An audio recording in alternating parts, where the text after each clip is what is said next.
Good morning. The Badgerita and I are at Chimney Rock National Monument, and we are currently heading toward the Great House.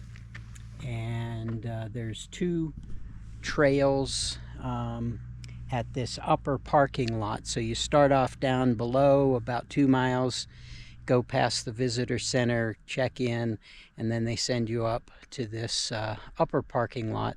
So we're doing the out and back to the Great House first, and then there's the lower trail that goes where? It goes past Some structures, and it's an easier trail that even kids can do, is what they paved say, and whatever. paved. Yeah. So we're doing the harder one first before it gets too hot. All right, and so we're supposed to get a great view of Chimney Rock as well, which you can kind of see in the background there, and spectacular views of the valley and the surrounding area below.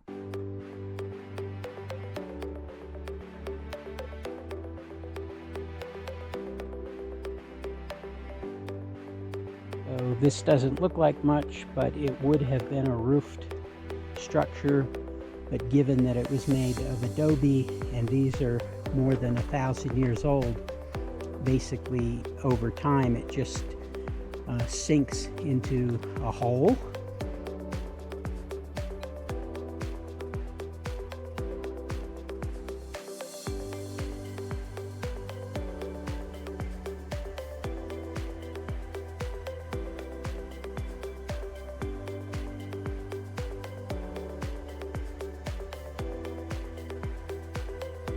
We're above the Great House with great views of the Chimney Rock Formation. And what a view the people who lived here had of the valley below.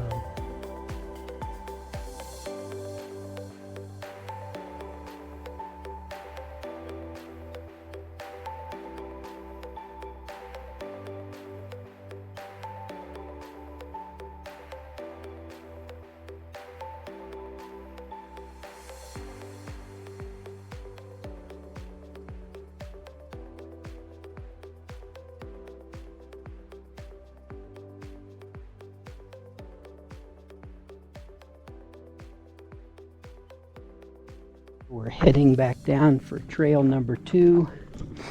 This trail was a little steep and rocky, but easily doable for everybody that has good footwear.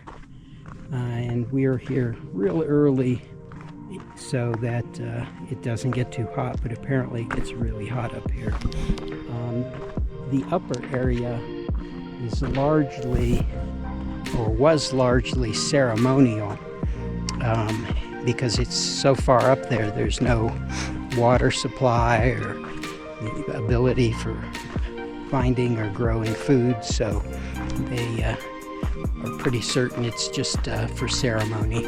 And this lower area that we're going to, I think, is more the area that people actually lived.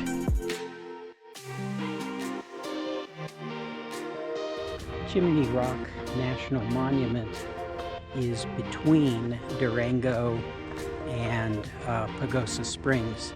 It's only about 15 or 20 minutes, maybe 30 minutes outside of Pagosa, and a little bit longer than that from coming from Durango.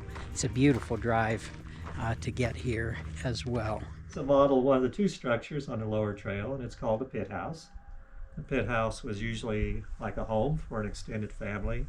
And the other structure down below is the Great Kiva, which is more of a gathering spot for the people of the village.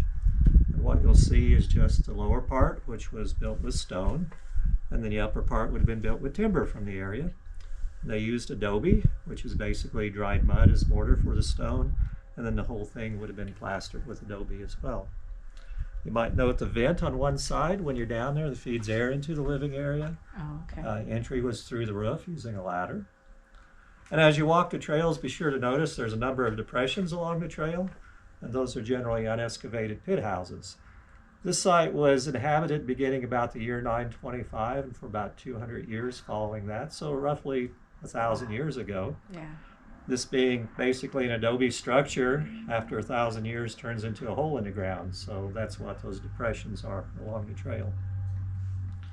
And there's a couple things I think to take away from here. One is, if this is a little village, the center of everything, kind of the big city at the time, was Chaco. Today that's Chaco Culture National Historical Park down in New Mexico, about 90 miles southwest of us. And I know that there's trade and communication between this side and Chaco and the other outlying villages at the time. And some of the sites that you can visit today include Farview Pueblo, which is over at Mesa Verde. It's one of the ruins that's up on top of the mesa. The cliff dwellings are generally a little more recent. And then there's also Lowry Pueblo, which is over on the Utah border. So we are now heading downward on a paved trail to the Mesa Village.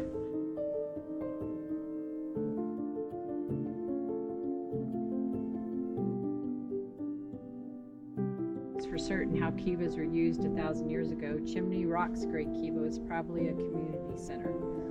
It was large enough to host the village's men, women, and children for community gatherings and possibly work. It may have also served as a center for religious ceremonies, which were probably the domain of only men. Figures.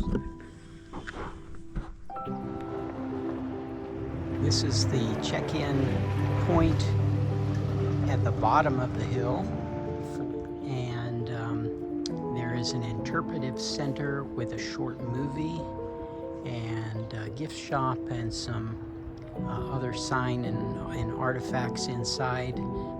One of the theories is that Chimney Rock, the Great House, was built to capture the lunar rising, which happened precisely every 18.5 years between the two pinnacles of Chimney Rock, which would be pretty amazing if this culture, these people 1,000 years ago, could keep track of something as long as 18.5 years.